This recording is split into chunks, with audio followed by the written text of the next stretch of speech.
Listeners, please note, the following is an immersive audio drama that includes strong horror themes and potentially upsetting scenes for some audiences.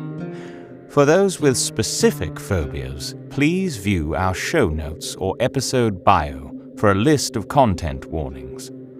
For everyone else, you've been warned. Thank you. And good luck.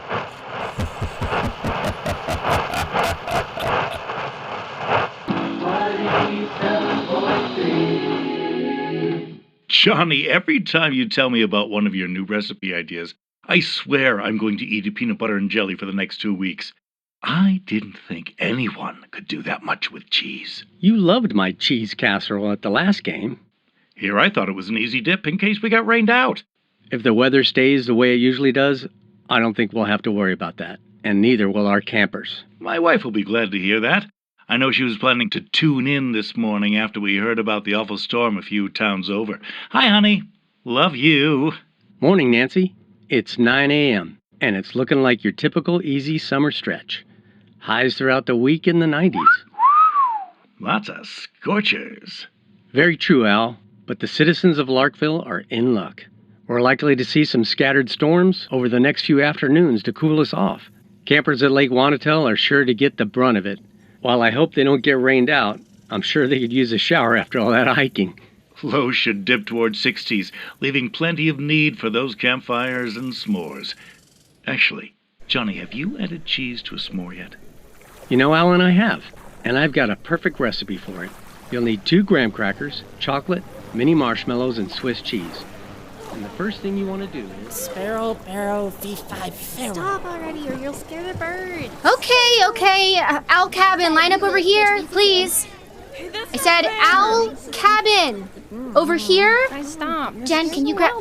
Jen. How am I going to find them all? Backpack. Thank you. Great. Now listen up. As you know, we've had a big day at the lake, and because of your excellent behavior, Julie and I have a surprise for you after dinner. So, let me hear you give a big hoo-hoo, Owl Cabin. Ooh. Not bad. Let's get you all showered and changed so we can get to said surprise. Let's move, owls. Don't walk in front of me. I can't believe we got permission to take them up to the peak. Do they still want us to bring one of the other cabins along? No, Tiger Cabin got to hear that Brooke story a couple of nights ago. After what happened with Connie? I didn't tell you this. Julie, what happened? Toad Cabin heard all about that. Some of the new kids were asking why there's no midnight hike anymore. Miss Wade told Mark he shouldn't be making up stories, but that was it. No points docked or anything? God, he's so lucky. Kenny's little sister is in Toad Cabin, right? Oh, God, Kenny was so dreamy. I can't believe he's not here this year. Hey, don't eat that. You didn't get your plant patch yet. Huh? Ugh, I know. Can you blame him? Not really. So now Toad Cabin has a bunch of kids that want to keep the lights on all night. I wouldn't sleep a wink. I wouldn't either if I was in that cabin. So, as a treasured and truly unmissable experience here at Lake Wanatel, we're making a short hike up to Richman Peak. Once we get there, we'll build a fire under the stars. Oh, don't worry. It's only a quick hike. And I hear there might be s'mores waiting for you at the top. To sweeten the deal, how about we tell you a little story? The spooky story. Little birdie told me you've heard that some of the other campers got to hear creepy stories about camp. Ours is a true story. About something that happened right here at Lake Wanatel. More specifically, it's the story of why this trail and the peak are named after a boy who went to camp here one summer. Way back when it was first opened. You ever wonder why it's called Richman Peak? Well... The night is still, the forest dark, a distant scream, a lantern's spark. Through tangled woods you make your way, where unseen eyes observe their prey. A creaking branch, a whispered name, a chilling wind, an ebbing flame. The path ahead is cold and frail. Secrets weave through night's thin veil. Old legends speak of spirits near, of those who vanished, drowned in fear. Moonlight fades and shadows swell on the trail to Wanatel.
The year was 1927. Camp Wanatel had only been open for a few years, and back then it was a bit rougher around the edges. It was the first co-ed camp people knew about, and Larkville was just starting to gain enough population to be considered a town. The camp didn't have a lot of rules, other than don't drown in the lake. No one was quite as careful as they should have been. Things were always a little strange, and people tended to look the other way if something wasn't right. It wasn't their business to get involved. It was Elliot Richman's first year at Camp Wanatel. The other kids poked fun at everything they could when it came to Elliot. He was quiet and didn't spend a lot of time trying to make friends.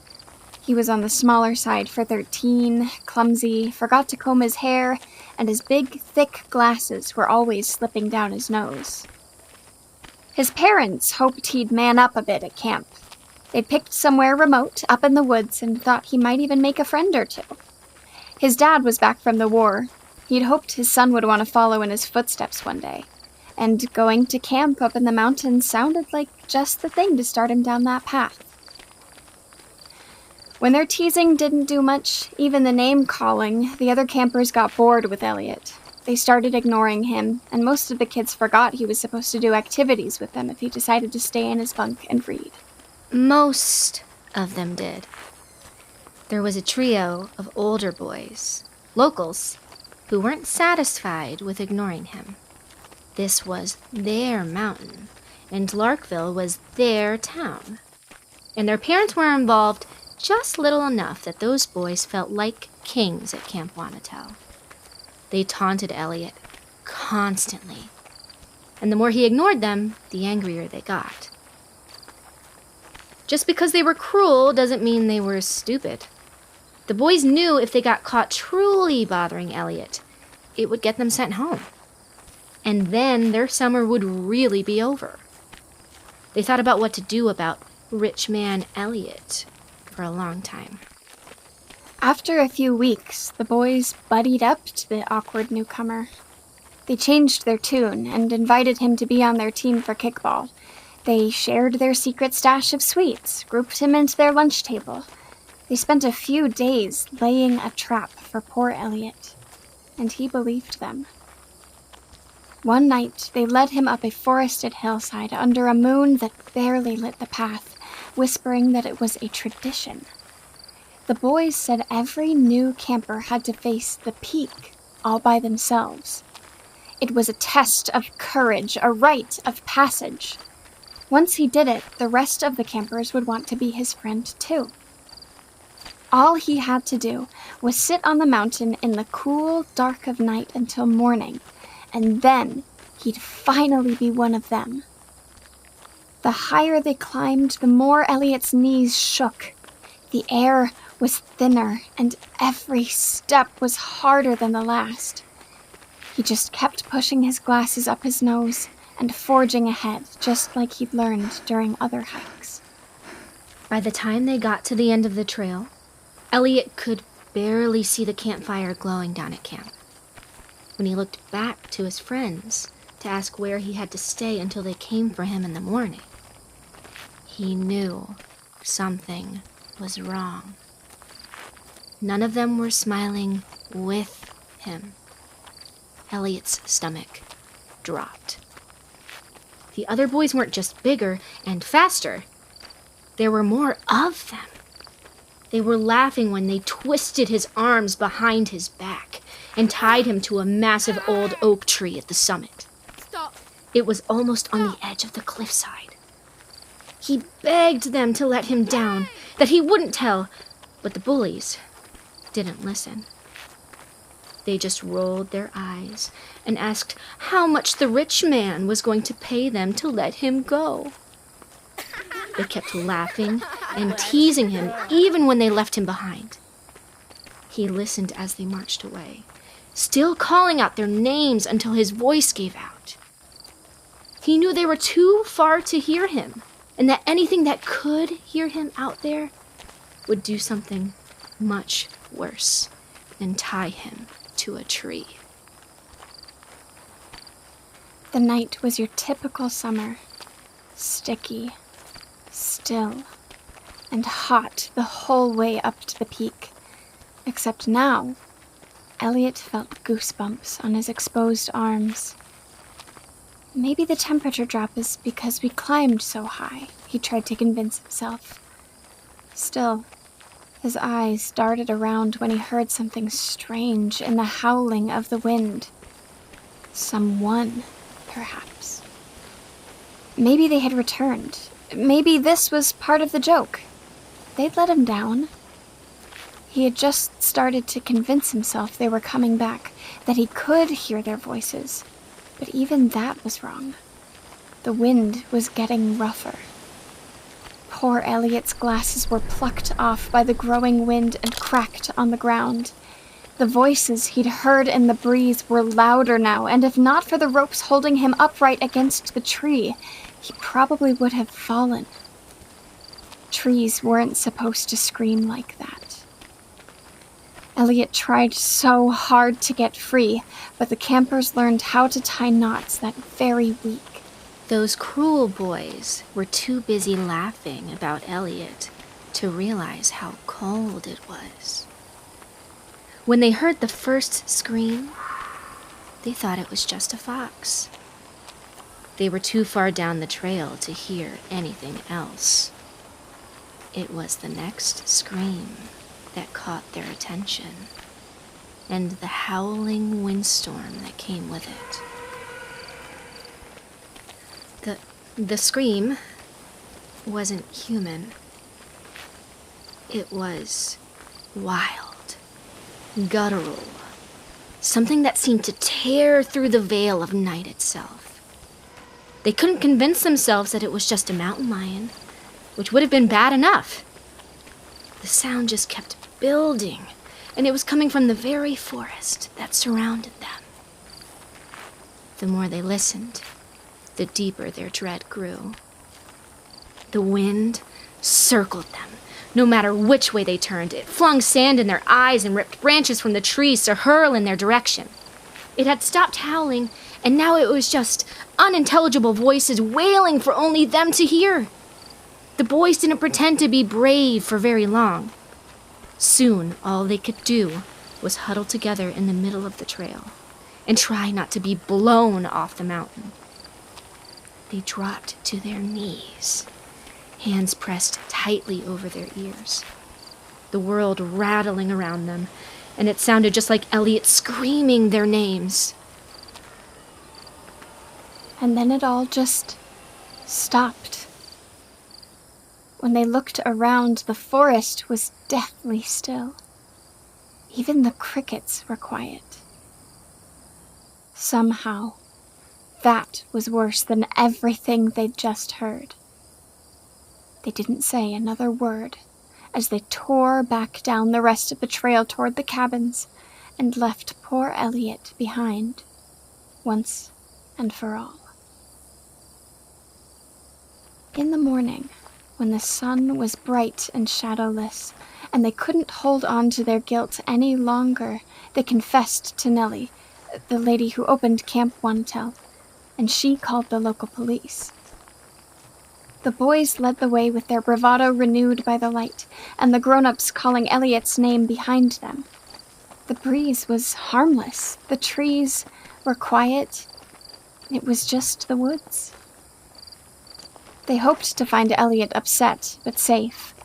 One of them was even planning to give the smaller boy the pick of his comic collection as an apology. He hadn't been that awful to play with, and he helped them win at kickball. Instead, the peak was empty. The ropes they'd tied were shredded to ribbons on the ground. Deep claw marks gouged out chunks of the massive tree, and Elliot's ruined glasses were shattered on the rocks at their feet. Their very tidy knots were still intact. No tracks, no note, no Elliot. There wasn't even any blood. He was just gone. The boys all swore there was something in the wind, that they didn't mean for anything to happen, that it was screaming like a tornado. The police wrote everything down, and Nellie just stared at Elliot's glasses without saying a word. No one at camp heard any storms. No one heard any screaming. Only 4 boys heard whatever was on the peak with them that night. And only one of them would ever know what it was. Nellie phoned his parents when they got back to camp. They searched for weeks, you know. His father's army friends came out to support the family and combed the woods day and night. The campers and counselors were sent home early to keep them out of the way. But no trace of Elliot was ever found. The next year, Nellie christened the spot as Richman Peak in his honor. Some people say he's still up there, blind without his glasses, searching for someone to take his place. If you listen closely on quiet nights, you can hear him calling. Some campers have said he's led them out of the woods when they're lost, just by whispering their names. Others say, if you hear him too clearly, it's too late. Because now his is the voice, begging for you to join him. Thomas, what are you doing up here? You scared me. You scared the campers, too. Oh, it's okay. Please stop crying. It's just Thomas, see? Miss Wade asked me to give you girls an extra hand. My cabin is with Mark's kids, so they've got 3 counselors right now. Andrew said they're going to play charades. And your idea of helping is scaring them all silly. No, that was your idea by telling them about the peak. I just have good timing, and the firewood you forgot. Jules. What? You don't have it either. Thanks, man. I've got the stuff for s'mores, at least. I'll get the fire going over here. Is the old fire pit cleared out? I checked it. It should still be. How do people keep littering this far up? What do you mean? More glass. I cleared some out from here yesterday after lunch. I must have missed it. Can I see it? Oh, that's some thick glass. I wonder what it's from.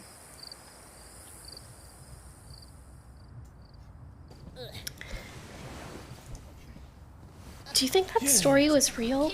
Nah, they just told it to us to freak us out. But what if it is real? What if Elliot's still up there? Shut up, seriously. Go to sleep. Good night. Shut up. Did you hear that? It's just the wind. I'm gonna tell Julie and Jenn that you're keeping me up and you'll get in big trouble. I heard it. It's Elliot. Stop messing around. He followed us to camp. He did not. It was just a ghost story and it's just the wind and I didn't even hear anything, so go to sleep.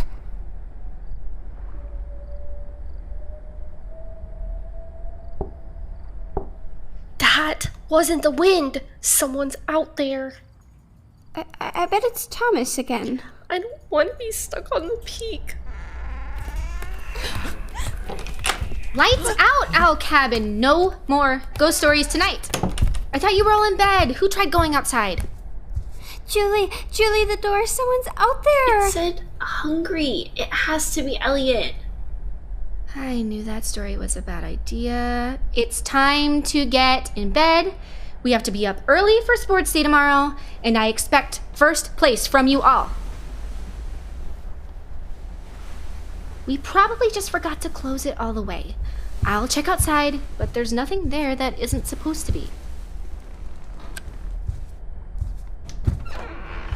Jesus Christ, Jenn! What? Sorry. I was pulling in the swimsuits from the rack so no raccoons or anything would take them overnight. Are you okay? You're really pale. Yeah, no, of course. I guess I just ended up spooking myself after the story earlier. I'm fine. The kids said they heard something out there. Well, come on then, let's get inside and lock up before Elliot comes to get us. If you start whistling, I'm locking you outside. Ooh, I'm going to come and get you, Julie. Seriously? Cut it out! You're as bad as the boys are. Oh, you don't believe that stupid story, do you? No, you're just being awful. Give me that one. I'll hang it up in the bathroom. Ugh, it's still dripping. Oops. Sorry. Thanks. Do you think it really was named after some camper? It could be. It's not too far-fetched. But not a camper that went missing. Julie. I'm just saying. Hey, campers! It was just Jenn fighting the raccoons. Everybody say, thanks, Jenn.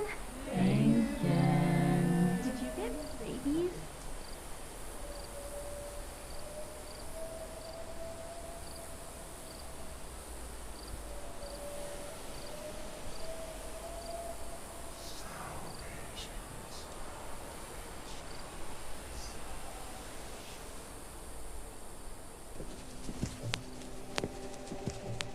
Credits to the cast in order of appearance. Tory Doctor as Alan Wilson, Jeff Moats as Johnny Cowan, Kelly the Kellhop as Julie Mackey, Meg McKellar as Jennifer Darwin, Marlon Dance-Hooi as the narrator and the monster, Frederic Powers as Thomas Anderson. Additional voices by M. Cross, Ely King, Saf Bridebell, Erin Valentine, Martin Greene, Joshua Chamberlain.